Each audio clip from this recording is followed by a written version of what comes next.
कल दिनांक 2 जनवरी 2025 से प्रारंभ होने वाली भागवत कथा के लिए कथावाचक आचार्य श्री राजेंद्र तिवारी जी का आज रामपुर में आगमन हुआ। आवास विकास कॉलोनी में उनका जोरदार स्वागत किया गया। विदित रहे कि पर्वतीय जन चेतना समिति की ओर से भागवत कथा का आयोजन किया जा रहा है। 2 जनवरी को प्रातः 8 बजे से कलश यात्रा पुरानी आवास विकास कॉलोनी से प्रारंभ होगी, जो LIC चौराहा होते हुए आदर्श रामलीला ग्राउंड में पहुंचेगी। 2 जनवरी से लगातार भागवत कथा शुरू होगी, जो 9 जनवरी तक चलेगी और 9 जनवरी को मेधावी छात्र छात्राओं का अलंकरण समारोह एवं भंडारा होगा। स्वागत समारोह में आज आमजन विपिन चंद्र जोशी, किशन सिंह बिष्ट, हरिदास शर्मा, पूरन चंद जोशी, दीप जोशी, प्रदीप अधिकारी, दया कृष्णा बहुगुणा, रोहित जोशी, आशा जोशी आदि मौजूद रहे।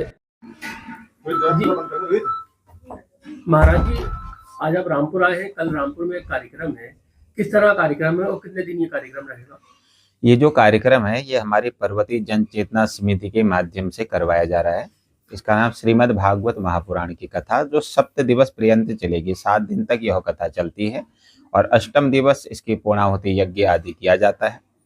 कल इस कार्यक्रम की जो रूपरेखा है वो सर्वप्रथम कलश यात्रा से प्रारंभ होगी और कल प्रातःकाल कलश यात्रा का आयोजन पर्वतीय जन चेतना के माध्यम से रखा गया है और मध्याह्न 2 बजे से लेकर के 5 बजे तक फिर श्रीमद् भागवत की कथा का आयोजन किया जाएगा।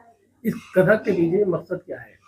देखिए, कथा एक तो हम सब सनातन वाले हैं, हमारी संस्कृति सनातनी संस्कृति है और इस प्रकार के जो धार्मिक कार्यक्रम किए जाते हैं ये सनातन की रक्षा के लिए किए जाते हैं। हमारा सनातन सुरक्षित रहे, सनातन में राम कृष्ण आदि समस्त देवता जो सनातन में हुए हैं, जिन्होंने सनातन बचाया, सनातन जिनके माध्यम से जाना जाता है, उसी सनातन धर्म की रक्षा के लिए समय समय पर इस प्रकार के कार्यक्रम किए जाते हैं। और हमारे पर्वतीय जन चेतना के माध्यम से भी ऐसे आयोजन समय समय पर किए जाते हैं, जो कि आज के समय में जो नवयुवक वर्ग है हमारे, इन नवयुवक वर्गों को एक सनातन मार्ग दिखाने के लिए इसीलिए ये कथाएं आयोजन इत्यादि किए जाते हैं, जिससे हम अपने सनातन को बचा सकें। महाराज जी, जो मंदिर मस्जिद का विवाद चल रहा है, इस पर आपका क्या कहना है? देखिए, मस्जिद का जो ये विवाद वर्तमान में चल रहा है, तो विवादित क्या है कि देखिए, हम जो भी हमारे धर्म हैं, सनातन धर्म है, सनातन धर्म से ही सारे धर्मों की उत्पत्ति हुई है। क्योंकि आज हम कहते हैं कि हमारा हिंदू धर्म है, लेकिन हमारा हिंदू धर्म नहीं है। हिंदू तो एक सभ्यता कही गई है। वास्तव में जो सनातन धर्म ही सर्वोपरि धर्म है और इसी सनातन धर्म से सारे धर्मों की उत्पत्ति हुई है। चाहे वो इस्लाम हो, चाहे वो अन्य धर्म हो, ये सारे धर्म हमारे सनातन से इनकी उत्पत्ति हुई है। और वैसे तो एको अहम बहुश्यामो, भगवान ने गीता में कहा है कि मैं एक हूँ लेकिन अनेक रूपों में विराजमान हूँ।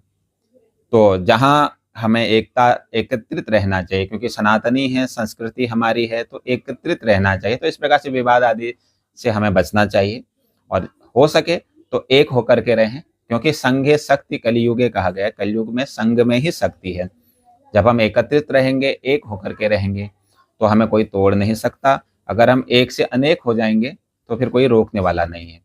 आज वर्तमान में ये मंदिर मस्जिद का विवाद चल रहा है, आने वाले समय में फिर कोई और विवाद हमारे उसमें उत्पन्न हो जाएगा।